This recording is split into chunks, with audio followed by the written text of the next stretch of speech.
times is not a completely straightforward process.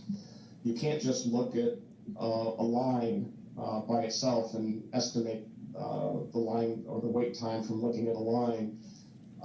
You have to go through a systematic process of looking at the throughput or the number of people that, in this case, a vote center can process in a given amount of time, and you have to do it regularly. In the research that I was involved with in 2016, we had people observing polling places at precincts and locations all over the country, and we trained the observers that the way that you estimate the vote time and processing time is that you have to systematically pick every fourth, every eighth, some regular number of voters. You have to count the number of people waiting in line. You have to time it with a stopwatch or a digital timer on a phone or a watch. It's not something that you can estimate by just kind of eyeballing it. It needs to be systematic. And my conclusion from comparing the way that the county estimated vote times in their self-reports, my conclusion is that the county method is likely to have been more reliable than the self-reports. Are there any issues with self-reporting specifically that can affect how reliable those sorts of estimates are? Yes, there's actually a long literature, not just on line length and wait time very good for elections, but this is something businesses are concerned about. Attorney they have shown one of the things that research shows is that even someone's perception of how long they have been waiting in line especially when is they're dubbed in frequently not English accurate, and the words are coming out at a different time. It can be affected by their frustration and expectations. Someone may feel or report that they've been waiting in line longer than they actually have when it conflicts with what they think ought to have happened. So there are a lot of ways in which non-systematic or impressionistic reports of wait times can be less accurate than systematic evaluation or estimation or calculation of wait times. And you mentioned that you reviewed some of the declarations that were submitted in this alongside the complaint. Was there any evidence in those complaints of sort of this unreliability or variation from the self-reporting that you saw? One of the things that I noticed in those reports is that there were very, very wide variation in reports of the number of people who were waiting in line and how that correlated with wait times. There were some reports that said that someone at a vote center counted a line of 35 to 100 people with a wait time of an hour and a half. Other reports that a line was 500 people long and with an hour wait time. Or nowhere to park. People were giving ranges of line lengths from 250 to 500, 35 to 100, 100 to 250. There's lots of variation. And again, you can count the number of people in line, but it actually is, it's more difficult to do that when you're just kind of estimating it. So there was wide variation in the reports of line length and wide variation in how line length was the claims that a particular line length led to a particular wait time. Thank you. So now I'd like to move on to Mr. Barris and the testimony that was given this morning and the report that you reviewed. Let's start with the conclusion or the opinion that the tabulator issues at vote centers disenfranchised enough voters to affect the outcome of the election. Do you agree with that conclusion? No, absolutely not. There's absolutely no evidence to support that conclusion. Okay, and we can sort of break it down and go through each piece of it. So let's start with the poll that Mr. Barris conducted and that he described this morning. In your opinion, does that exit poll support Mr. Barris's conclusion? Not at all. What are some This of the must be issues that you found with that poll? defenses people. So as I listened to Mr. Barris's testimony, It's interesting how nobody virtually from the the defense entirety of will his show up in conclusion person.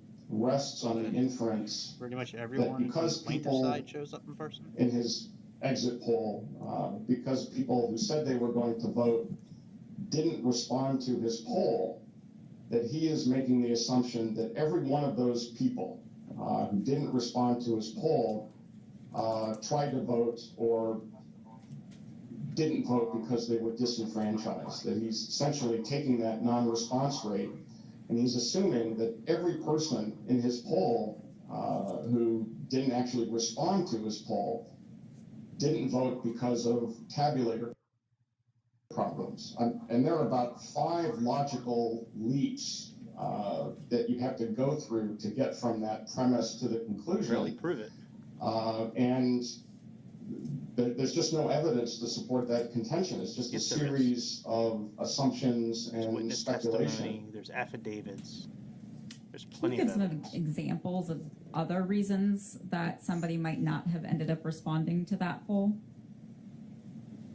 One of the reasons is that people often say they're going to vote when they are not going to, when they don't Objection. vote. There's research Beyond from scope. 20 years ago that shows that when you validate Objection. vote records, and again, when you are doing an exit poll or you're connecting with a making this up. voter or a registrant because of And in being able Arizona, to there's no such thing as an identify expert them witness. in a voter file, you know who they are, and you can follow up and see if they actually voted. And there's research find a from sort of the early 2000s that show that sometimes 25, 30% of people who say they're going to vote actually don't vote. So that's one possibility, is that the people who said that they were going to vote didn't vote. So that's one possibility. Another is that the people who fall into that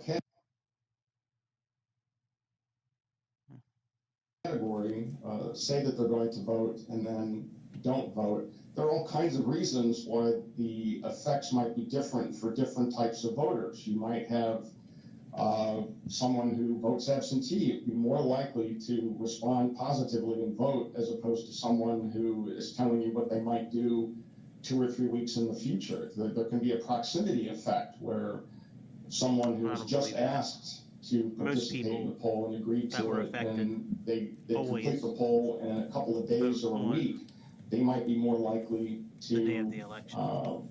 eventually respond to the poll and participate. I hope this is not when they the just voted, rebuttal. as opposed I to hope this if is they're going to vote on election going day, first. and I'd love that to act hear might be the 2 or 3 days, a week, 2 defense. weeks, 3 I mean, the weeks in the plaintiff future. side go So at this there are guy. all kinds of reasons why break him someone down. might say that they're a likely Especially that voter guy with the long hair, man. and then brutal with, not vote, or say they're going to participate in the poll and agree I to like how he walks participate around in the the courtroom poll like he owns it. and wind up not participating.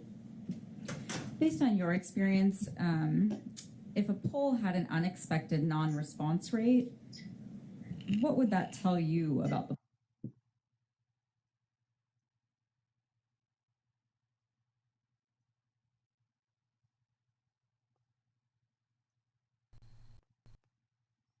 poll?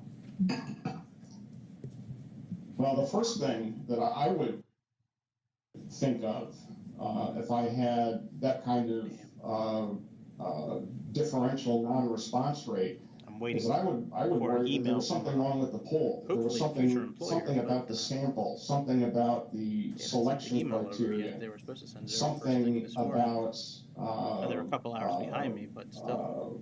who was more likely to respond, whether it's I haven't left them demographics a voicemail, but or age or even partisanship. told me I made the next step in the I interview think it's worth process. noting that Mr. Barris has actually presented no data to I don't know. support any of his contentions. I'd love just to do videos Neither and in make his money doing this, testimony but or his report. see There are what no happens. marginals, there are no I gotta have a demographics real that job to break pay the down bills. Got 2 teams the people who responded that are or hungry. didn't respond.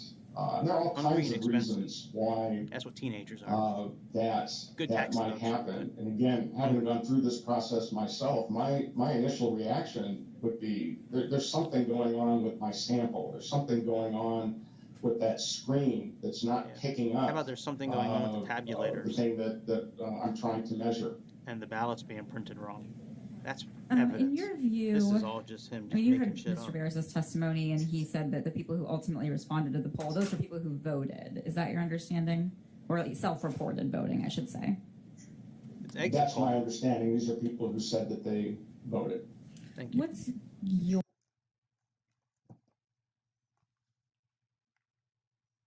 Come on, live stream. opinion on drawing conclusions about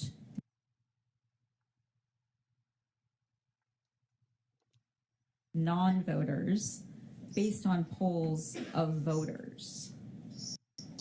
What? My conclusion is that you shouldn't do it. When there are polls, there are surveys, large-scale surveys. Some of them are done by the Census Bureau. Some of them are done by academic centers that actually go into the details of who voted and who didn't vote. And those polls actually have a battery of items for people who say they didn't vote, about why they didn't vote. And the one that I refer to is called the Survey on the Performance of American Elections. It actually has a 13-item battery that goes into why people didn't vote, that they weren't interested, they weren't registered, the lines were too long, it was raining, they had lacked transportation. There are all kinds of reasons, but I don't think, in my view, it's decidedly improper or wrong to make inferences about why people didn't vote by asking questions of people who did vote. Let's shift gears a little bit and talk about some of the specific calculations that Mr. Barris did. Mr. Barris gave some testimony about what would happen if overall turnout had been 2.5% higher, or some range, I guess, undefined range higher. In your opinion, is there any reasonable basis for Mr. Barris' selection of 2.5%? Or any range? He gave you the math. Well, I mean, going by what Mr. Barris said in his report, is that he picked 2.5% because that is the number that would generate, in his view, uncertainty about the outcome. There's just no basis for that. He's picking that number out of the air.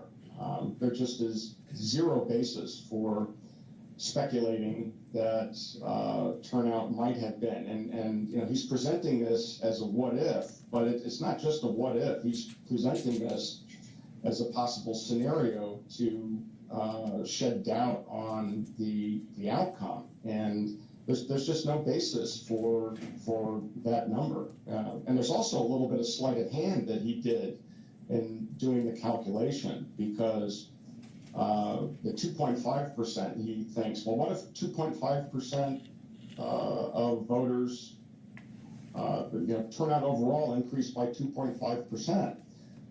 Well, he's assuming that every one of those 2.5% would vote like an election day voter. And there's just no basis for that. If he wants to say that turnout will go up by 2.5%, well, fine, but those voters, most of them will vote early or absentee. Some of them will vote on election day. If you want to speculate that turnout goes up by 2.5 or 5% or 10%, you would have to assume that those voters would vote like the ones who have already voted. So, not only is there no basis for that 2.5% figure, 17,000 he's people doing his math incorrectly about how he thinks those people would vote. So kind of putting aside the kind of fundamental flaws that you just described with Mr. Barris's process, can you talk a little bit about the actual calculation he did using that 2.5%? and any issues that you see with that calculation? Sure, that he speculated. So this is all just a counterfactual that he's making up, and asking what would happen if 2.5% more people voted. He's applying that 2.5% to the total number of people who voted in Maricopa County. So he's counting election day voters, early voters, people who dropped off, the total number of voters. When what you would have to do, if you were thinking about what a 2.5% election day turnout difference would make, you would have to think about who hasn't voted, taking the population, the registered voters minus the people who have voted absentee or early, minus the people who voted on election day, minus the people who dropped off their ballots on election day, minus the people who voted provisionally. And that gets you down to about 900,000 voters. And so if he wants to speculate about what a 2.5% turnout increase might be, that's the population that you would have to look at. And again, that's not 39,000, which is his top level